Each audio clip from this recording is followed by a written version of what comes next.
Aloisio, your real estate broker extraordinaire, and today I have the honor and pleasure of speaking to a friend, filmmaker, and scholar to discuss our passions. We have lots in common.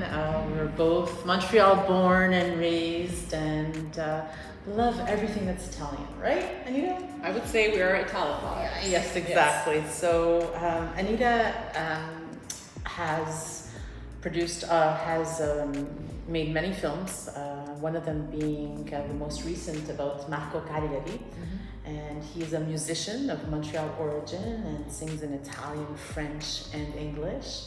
And we're passionate about being Italian Montrealers. Tell me a little bit more about your passion for Italy, and what else are you up to these days? Well, I'll just define the fact of being Montrealers means really being passionate about many things. I mean, Montreal as a microcosm offers everything from cultural diversity, plural languages, from satisfying the foodie of all types.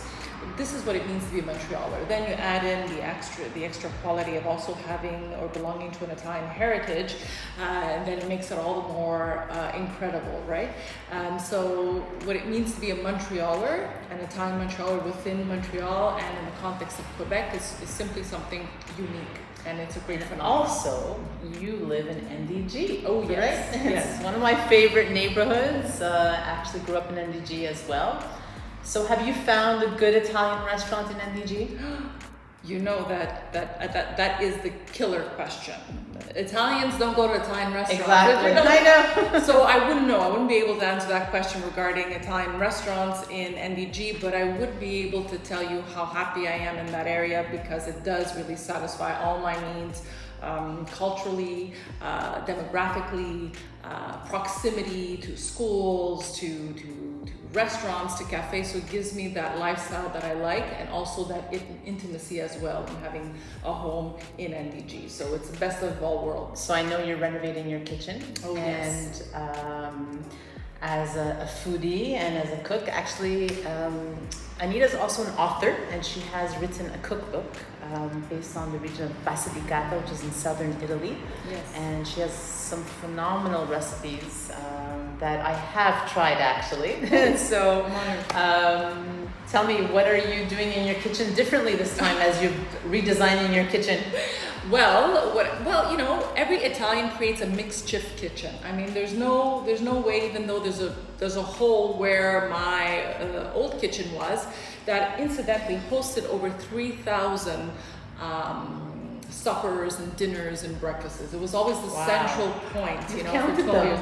Well, kind of like you're good with numbers, so I said, let me kind of have a statistic of how many dinners and lunches and, you know, gatherings I've hosted in that kitchen, and 12 years times 3 times a day. 3 times a day, removing a few holidays here and there, it adds up. It adds up to 3,000. So every person, every foodie, every person that has ties to Italian heritage or just the Italophile will create a makeshift kitchen, right? And so what am I doing these days? I'm still making pasta, believe it or not. I'm still boiling pasta. I'm still making my espresso coffee the way I like it, con la macchinetta, which we think is the most authentic thing. But I have projects for my kitchen, and I'm so glad that you also gave me the vision for it. And also the connections to be able to make those dreams come true and that vision realize itself, right? I can't wait to have my first meal in your new kitchen. See, that's an invitation. So broader space, broader lighting, bigger windows, bigger counter space, not meant to be kept clean, but to be kept lived. Exactly. I love it. I love it. I love it. And so, do you have a secret ingredient that you like to use in all your recipes? You know, that's a question that many ask, and I don't know if it's a secret, but it's definitely a must. So there are staple ingredients that I will always have in my kitchen, and that I still have in my makeshift kitchen in the basement right now, and that is, guess what? Garlic, olive oil, horse salt, and if I can, any fresh herb of the season. Basilico? Basilico di sicuro, rosmarino, anything that's green with an aroma is always essential. And then of course you do the sofrito, right? And what is that? That's just the basis of every, startup for any recipe that you want to add flavor to. Have your olive oil, heat it, put some garlic, and make sure it's just a little bit simmers, just a little bit. Throw in your spices, and then you start smelling the aroma. At that point, you throw in all the rest of the ingredients. There's the magic. Happens. There's Exactly. the magic. There's the magic. Happens. And everyone's happy, and so you can do the rest of the work that you do all day long by smelling the aroma. Thank you, Anita. That was a wonderful conversation, and thank you for being here today.